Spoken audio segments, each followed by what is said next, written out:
पंडित जी आप आ रहे हैं। हरि ओम स्वस्ति न इंद्रो विधस्रवाः स्वस्ति न पूषा विश्ववेदाः स्वस्ति नस्तारक्षो अरिष्टनेमिः स्वस्ति नो बृहस्पतिर्दधातु।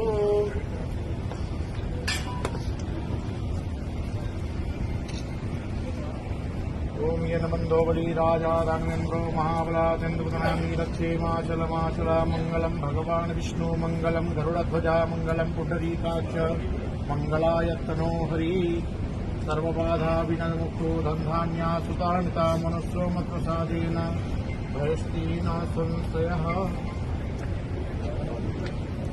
भारतीय जनता पार्टी का जो प्रोपेगेंडा मशीन है उसको मुझसे अच्छा कोई नहीं जानता है।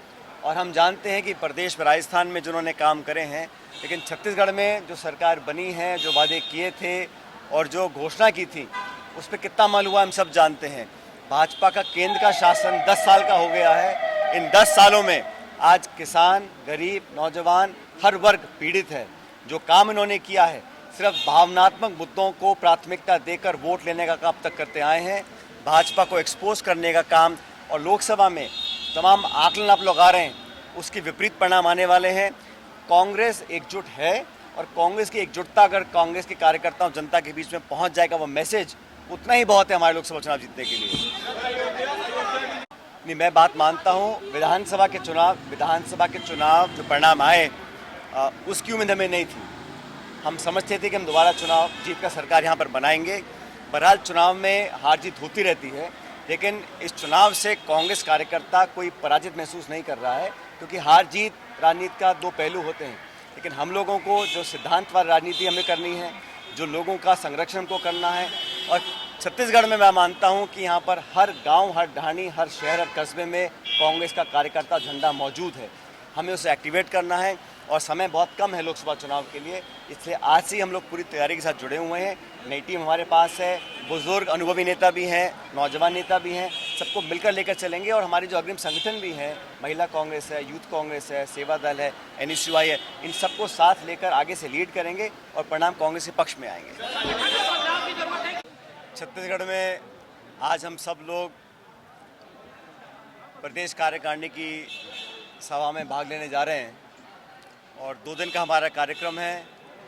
आप सब जानते हैं कि लोकसभा के चुनाव बहुत निकट हैं और आने वाले लोकसभा चुनावों के लिए पूरा संगठन, पूरी पार्टी, सभी नेता, कार्यकर्ता तैयार हैं। इसी का जायज़ा लेने के लिए, संगठन को और दुरुस्त कर लोकसभा चुनाव के लिए तैयार करने के लिए और पूरे प्रदेश भर में जो कांग्रेस का कार्यकर्ता है उसको नए जोश के साथ चुनावी मैदान में उतारने के लिए हम सब लोग यहाँ पर आए हैं। ये इस राज्य की जिम्मेदारी अखिल भारतीय कांग्रेस कमेटी ने हम सबको दी है। मुझे पूरा विश्वास है कि आने वाले लोकसभा चुनाव में हम दुगनी ताकत से वापसी करेंगे और भाजपा ने जो बातें बोलकर ये चुनाव जीता है उनकी जवाबदेही हम तय करेंगे, उनकी अकाउंटेबिलिटी फिक्स करेंगे और एक मजबूत विपक्ष जो हम लोग हैं उसका एहसास जनता को ज़रूर होगा। नौजवानों को, किसानों को, अगड़े पिछड़े, दलित, अल्पसंख्यक सब लोगों को साथ लेकर हम लोग आगे चलेंगे। मुझे पूरा विश्वास है कि आने वाले लोकसभा चुनाव के अंदर अभूतपूर्व परिणाम हम लोग लेकर आएंगे। एकजुटता से पूरे प्रदेश के अंदर कांग्रेस पार्टी काम करेगी, इस संकल्प के साथ हम लोग यहाँ पर आए हैं। राहुल गांधी जी का भी जो यात्रा शुरुआत होगी 14 तारीख को, उसका भी आगमन छत्तीसगढ़ में होगा, उस पर चर्चा करेंगे।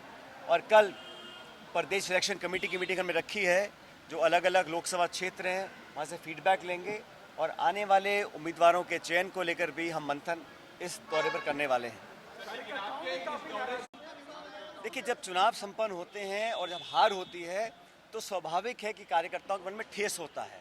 सभी कार्यकर्ता नेता चाहते हैं सरकार बने, अब नहीं बन पाई है तो कहीं थोड़ा बहुत मनमुटाव होता है, लेकिन प्रदेश अध्यक्ष जी ने, हमारे नेता प्रतिपक्ष ने सबसे चर्चाएं करी हैं। अब सारी बातें बुलाकर हमें आगे की ओर देखना है।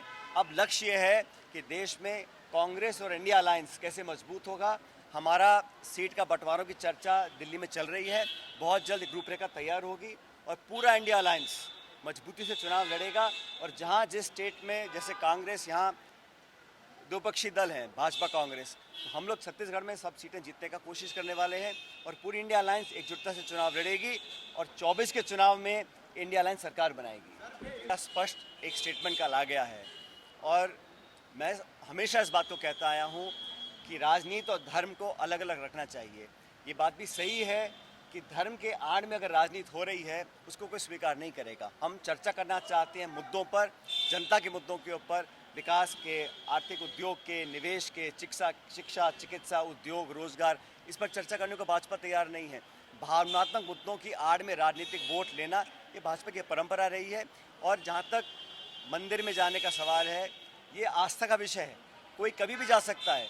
मुझे कब तिरुपति जाना है, कब वैष्णो देवी जाना है, कब अयोध्या जाना है, मेरे मन की बात है। जब मेरा मन करेगा मैं जाऊंगा। लेकिन इस प्रकार का जो पॉलिटिसाइजेशन हो रहा है उसको कांग्रेस पार्टी ने गलत माना है। अरे हम यहाँ पर आए इतिहास बदलने के लिए आए हैं, चिंता मत करो।